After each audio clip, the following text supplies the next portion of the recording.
شعیب بن ابی حمزہ نے خبر دی، ان سے نافع نے بیان کیا کہ ابن عمر رضی اللہ عنہ فرمایا کرتے تھے کہ رسول اللہ صلی اللہ علیہ وسلم نے حجۃ الوداع کے موقع پر اپنا سر مڈایا تھا۔ صحیح بخاری حدیث نمبر 1726۔ امام مالک نے خبر دی، انہیں نافع نے، انہیں عبداللہ بن عمر رضی اللہ عنہ نے کہ رسول اللہ صلی اللہ علیہ وسلم نے دعا کی، اے اللہ سر منڈوانے والوں پر رحم فرما۔ صحابہ رضی اللہ عنہم نے عرض کی، اور کتروانے والوں پر؟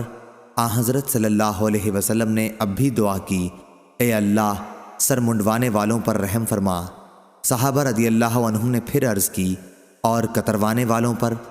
اب آپ صلی اللہ علیہ وسلم نے فرمایا، اور کتروانے والوں پر بھی۔ لیث نے کہا کہ مجھ سے نافع نے بیان کیا کہ حضرت صلی اللہ علیہ وسلم نے فرمایا، اللہ نے سر منڈوانے والوں پر رحم کیا 1 یا 2 مرتبہ۔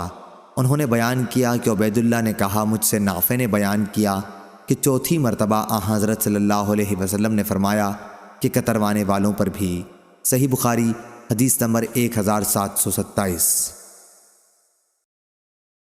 عمارہ بن قعقاع نے بیان کیا، ان سے ابو زرع نے اور ان سے ابو ہریرہ رضی اللہ عنہ نے کہ رسول اللہ صلی اللہ علیہ وسلم نے دعا فرمائی، اے اللہ سر منڈوانے والوں کی مغفرت فرما۔